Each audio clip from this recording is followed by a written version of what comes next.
बिस्मिल्लाहिर्रहमानिर्रहीम। अस्सलाम वालेकुम दोस्तों, इस ऑडियो लॉग में हम अहमद नूरानी की जो स्टोरी है जो जनरल बाजवा की फैमिली के एसेट के हवाले से उसने की है उसके हवाले से हम बात करने वाले हैं। और उस स्टोरी के हवाले से मैंने पहले एक ऑडियो लॉग कर दिया है जिसमें मैंने आयशा अमजद जो जनरल बाजवा की बेगम है उसके हवाले से बात की है कि उसके कितने एसेट्स हैं और उनके एसेट कैसे बने और किस तरह से मिस डिक्लेयर किए गए, बाद में उनको रीडिक्लेयर करके अपना बनाने की कोशिश की गई। तो ये वो तमाम तर चीजें मैंने पहले ऑडियो लॉग में कर दी हैं। अब आते हैं कि उनकी बहू के हवाले से जो कि मानूर है, उनके हवाले से जो कि उनके बड़े बेटे साद की बीवी है, सो उनके हवाले से ये तमाम तर चीजें हैं जो हम इस ऑडियो लॉग में डिस्कस करेंगे कि वो क्या है। अब आते हैं मानूर के हवाले से कि मानूर के पास 1 रुपया भी नहीं था अक्टूबर 2018 तक, मतलब 0 उसका पूरा बैंक बैलेंस, उसकी प्रॉपर्टी, उसके एसेट्स पाकिस्तान के अंदर 0 फॉरेन में 0। लेकिन शादी से 1 हफ्ता पहले, उनकी शादी हुई थी नवंबर 2 को 2018 में, उनके पास अचानक से बहुत ज्यादा पैसे आ जाते हैं और तकरीबन 1 अरब रुपए के करीब उनके पास पैसे आ जाते हैं। यहाँ पर जो फिगर बताई गई है वो तकरीबन 1271 मिलियन रुपीस, यानी ये तकरीबन 1 अरब 20 करोड़ रुपए और 71 लाख रुपए बनते हैं। सो ये वो फिगर है जो उनके पास आ जाती है शादी से सिर्फ 1 हफ्ता पहले। उससे पहले उनके पास क्या था? कुछ भी नहीं था, 0। अब इसमें जो मानूर साहिबा है उन्होंने एफबीआर में 2018 में ये सारी की सारी चीजें फाइल कर दी कि मेरे पास ये एसेट है। लेकिन एक्चुअली में एफबीआर को ये बताया गया कि ये तमाम तर चीजें हमारे पास 2014 से हैं, 2015 में, 2016 में, लेकिन 2016 की नवंबर से पीछे से हमने खरीदी। अब सवाल ये पैदा होता है कि 2016 नवंबर से पीछे क्यों साबित करने की कोशिश की जा रही है कि ये हमने तमाम तर चीजें 2016 नवंबर से पीछे खरीदी है। इसकी एग्जैक्ट वजह यही है कि ये साबित करना चाहते हैं कि आर्मी चीफ बनने के बाद हमारे पास एसेट्स वगैरह नहीं थे, बल्कि आर्मी चीफ बनने से पहले हमारे पास ये तमाम तर मामलात यानी पैसे वगैरह थे। अगर आर्मी चीफ बनने से पहले भी थे तो तब भी इन्हें यह साबित करना पड़ेगा कि ये पैसा इन्होंने कहां से लाया। इसीलिए जनरल बाजवा को नेब का कानून हमेशा खटकता रहा और इसके बाद ये तमाम तर प्रॉपर्टीज जनरल बाजवा ने अपने पोते पोतियों इनके अंदर डिस्ट्रीब्यूट करने की कोशिश की है। और उसके बाद जनरल बाजवा ने कोशिश की है कि इसको रीडिक्लेयर किया जाए। दिसंबर के अंदर भी किया गया, अक्टूबर के अंदर भी किया गया। और मुझे जो याद पड़ता है कि इमरान खान के ऊपर जोर दिया गया था कि एक स्कीम लॉन्च की जाए जिसके अंदर तमाम तर पाकिस्तानी लोग, बिजनेसमैन, ब्यूरोक्रेट्स वगैरह सारे के सारे अपने एसेट्स डिक्लेयर कर दें ताकि पाकिस्तान की जो एफबीआर है उसको टैक्स कलेक्शन में इजाफा हो और सर्टेन अमाउंट ऑफ मनी देकर वो अपने एसेट्स डिक्लेयर कर दे। और इमरान खान ने वो स्कीम लॉन्च की थी, लेकिन इमरान खान को यह जोर दिया जा रहा था कि जो जितने भी गवर्नमेंट के मुलाजमीन है, जितने भी पॉलिटिशियंस है, उनको भी एक फ्री हैंड दिया जाए कि वो भी अपने एसेट्स डिक्लेयर करे और सर्टेन अमाउंट ऑफ मनी पे करके वो अपने एसेट्स डिक्लेयर कर ले और अपने नाम के ऊपर करवा ले, मतलब रजिस्टर करवा ले। लेकिन इमरान खान ने वो बात नहीं मानी थी। कामरान खान भी बार बार यही प्रोग्राम कर रहा था और कामरान खान जनरल बाजवा का पिट्ठू है, ये हम सबको पता है। सो ये वो स्कीम थी और ये वो प्लानिंग थी जनरल बाजवा की कि वो चाहता था कि अपने तमाम तर मामला डिक्लेयर करके जाए और लीगली डिक्लेयर करके जाए और कानूनी कवर होना चाहिए उसके हवाले से। ये स्कीम आपको पता होगा 2019 में आई थी। अब आते हैं मानूर की प्रॉपर्टीज के हवाले से। मानूर के पास 212 केनाल 12 मरले की एग्रीकल्चर जमीन है, मौज जोखी लाहौर के अंदर अलोंग साइड फिरोजपुर रोड। ये एग्रीकल्चर जमीन है जिसकी जो कुल वैल्यू बनती है वो 34 करोड़ के करीब बनती है। उसके बाद 4 8 मरले के 3 4 मरले के कमर्शियल प्लाट्स हैं जो कि phase 7 sector C of DHA Lahore के अंदर है, जिसकी एक्चुअल मार्केट वैल्यू इस वक्त 50 करोड़ रुपए बनती है। 1 ग्रैंड हयात इस्लामाबाद अपार्टमेंट है जिसकी एक्चुअल वैल्यू जो कि मार्केट वैल्यू इस वक्त 7 करोड़ बनती है। और उसके अलावा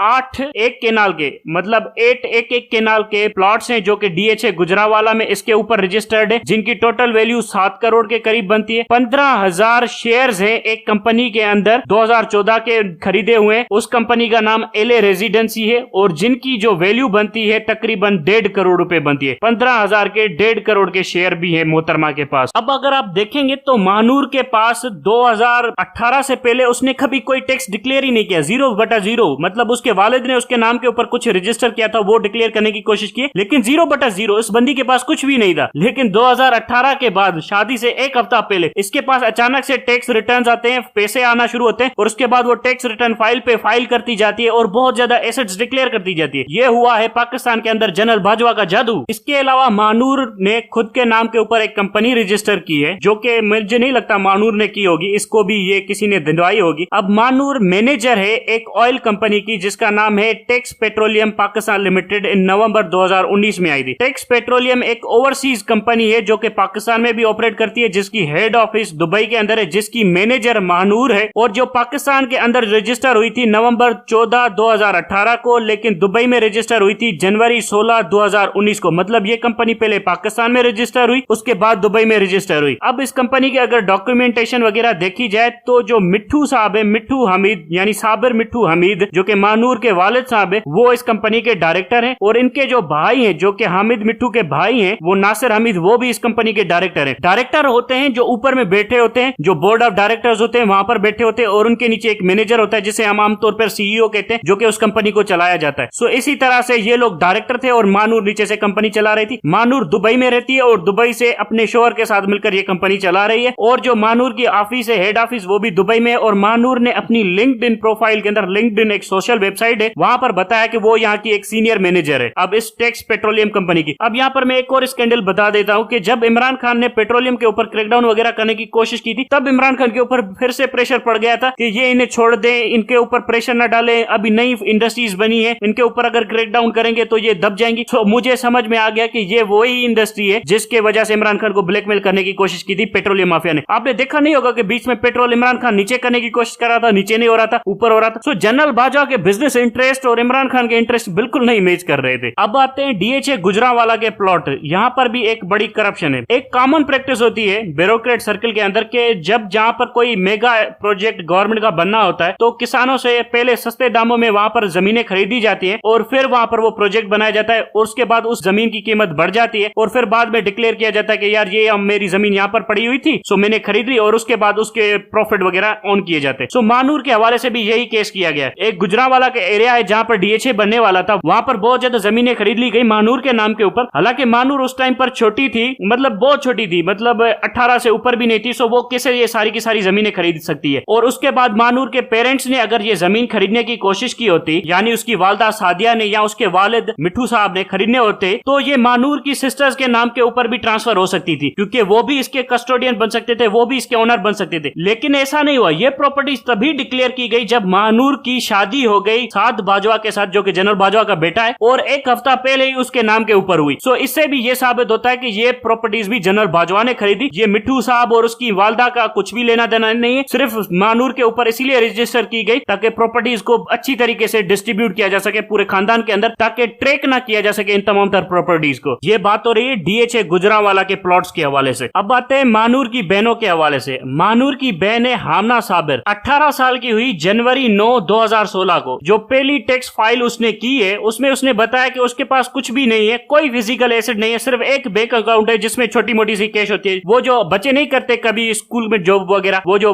थोड़े बहुत पैसे आ जाते हैं, सो उस तरह के हैं। लेकिन उससे 2 साल बड़ी बहन है जो कि मानूर है, और 2 साल 5 महीने बड़ी है अपनी बहन से। वो बिलियनियर बन जाती है 2017 तक, और दोनों के पास सोर्स ऑफ इनकम नहीं है, और दोनों के पेरेंट्स सेम है, और मानूर के पास डजन्स ऑफ प्लॉट्स आ जाते हैं, लेकिन उसकी बहन हामना साबिर के पास कुछ भी नहीं होता। ये कैसा जादू है। अब दिसंबर 17, 2018 को हामना ने अपने टैक्स रिटर्न जमा करवाए, जिसमें उसने बताया कि उसके पास एक रेजिडेंशियल प्लॉट है सेक्टर Z फेज 7, और एक कमर्शियल प्लॉट है sector C of phase 7 DHA Lahore के अंदर, और एक प्लॉट है 115 केनाल का मौज झाल के लाहौर के अंदर। और उसी साल के अंदर उसने बताया कि 15,000 शेयर उसके पास ला रेजिडेंसी प्राइवेट लिमिटेड के शेयर है उसके पास 15,000 के करीब, और ये वही कंपनी है जिसके शेयर मानूर के पास भी है। और इसकी चीफ एग्जीक्यूटिव ये दूसरी बहन है हामना, वो इसकी चीफ एग्जीक्यूटिव बन गई जब वो 18 साल की हो गई। और इसका बैंक बैलेंस 33 लाख के करीब था, 68,033 लाख के करीब था। और इसके घर में जो कैश पड़ी थी वो 2,47,000 इसके घर के अंदर कैश पड़ी हुई थी। हालांकि दोनों एक ही माँ बाप की बेटियां हैं, लेकिन हामना के जो अकाउंट्स है वो 2018, 19, 21 तक सबके सब सेम ही रहते, लेकिन मानूर के एसेट्स ऐसे बढ़ जाते कि उसका बिजनेस पाकिस्तान के अंदर फैल जाता है और वो खुद दुबई में रहना शुरू कर देती है और दुबई से पूरा का पूरा बिजनेस चलाती है। सो मानूर के एसेट्स बढ़ जाते हैं और हामना के एसेट्स वहीं के वहीं पे रहते हैं। अब आते हैं तीसरी बेटी के ऊपर, आकबा साबिर, जो कि 19 साल की है और ये तीसरी बेटी है 4 बहनों में से। इसने अपना टैक्स रिटर्न 22 अक्टूबर 2018 को जमा करवाया जब वो 15 साल की थी। 2017 तक ये 14 साल की थी, और जब इसने 2017 में अपना टैक्स रिटर्न डिस्क्लोज किया और 2016 के हवाले से इन्हें बताया तो इसके पास कोई एसेट नहीं था 2017 तक। लेकिन 2017 के बाद इसके पास 3 प्रॉपर्टीज जैसे गिफ्ट आई। अब वो गिफ्ट किसने दी, कैसे दी और वो किसकी प्रॉपर्टीज थी ये देखना पड़ेगा। अब उन 3 प्रॉपर्टीज में से कौन सी, एक 4 मरला का प्लाट है, एक 8 मरला का प्लाट है सेक्टर C के अंदर, एक और 8 मरला का प्लाट है सेक्टर A के अंदर। ये तमाम तर कमर्शियल प्लॉट्स हैं DHA 7 के अंदर लाहौर में, फेज 7 DHA लाहौर। और सुने 2018 में इसने अपने टैक्स रिटर्न्स डिक्लेयर किए जिसमें इसके पास वो 3 कमर्शियल प्लॉट थे जो उसने 2017 में डिक्लेयर किए थे। उसके अलावा इसके पास और भी कुछ आ गया। वो क्या हुआ कि इस बंदी ने, जो कि हार्डली मेरे ख्याल में 17 साल की होगी इस वक्त, उस बंदी ने 8 न्यू 1 कैनाल के प्लॉट खरीदे LDA सिटी के अंदर, A934 टू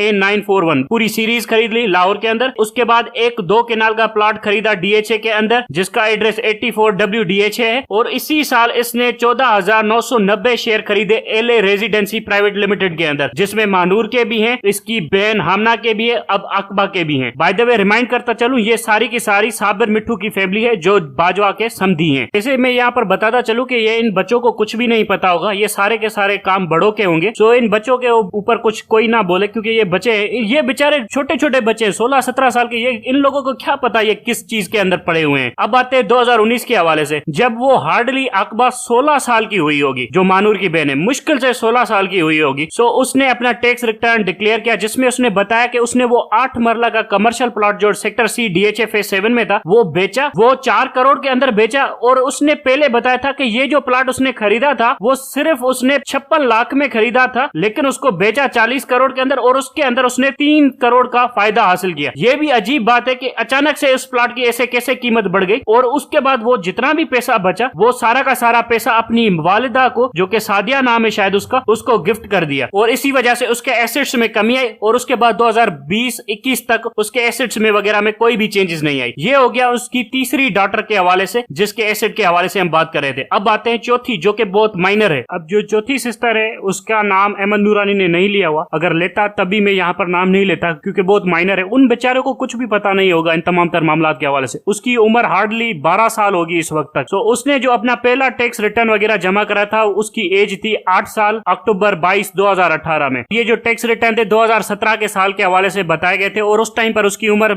हार्डली 7 साल के करीब हुई होगी। उसमें बताया गया है कि उसे 5 प्रॉपर्टीज गिफ्ट मिली थी 2017 में, जिसमें एक प्रॉपर्टी 4 मरले का प्लॉट है, एक 8 मरले का प्लॉट है, दोनों सेक्टर C के अंदर है, एक 8 मरले का प्लॉट है 50 लाख का है और वो सेक्टर A में है, और उसके बाद बकाया सारे के सारे कमर्शियल प्लॉट्स हैं फेज 7 DHA लाहौर के अंदर। उसके अलावा 2 अदर प्लॉट्स हैं जो उसे गिफ्ट किए गए थे, वो थे रेजिडेंशियल प्लॉट मेजरिंग 2 कैनाल के हैं, वो भी लाहौर DHA के अंदर है। बाकी सब ईयर्स के अंदर उसकी यही प्रॉपर्टीज रहती हैं, और उसके पास अब 14,990 shares LA residency private limited के आ जाते हैं, वो भी एज अ गिफ्ट उस छोटी सी बच्ची को दिए जाते हैं। उसके बाद आते हैं उसकी वालिदा सादिया साबिर और मिट्ठू साबिर वगैरह, ये सारे के सारे जो लोग हैं इनके हवाले से आते हैं। अब ये वीडियो थोड़ी काफी लंबी हो गई है, उसको मैं किसी नेक्स्ट वीडियो में कवर करता हूँ। सो ये है वो टोटल प्रॉपर्टीज, आप देखेंगे कि सारी की सारी प्रॉपर्टीज DHA के हवाले से। अब जो नेक्स्ट ऑडियो लॉग करूंगा जिसके हवाले से करूंगा उसमें मैं और डिटेल्स बताऊंगा इन तमाम तर मामला के हवाले से। Thank you very much.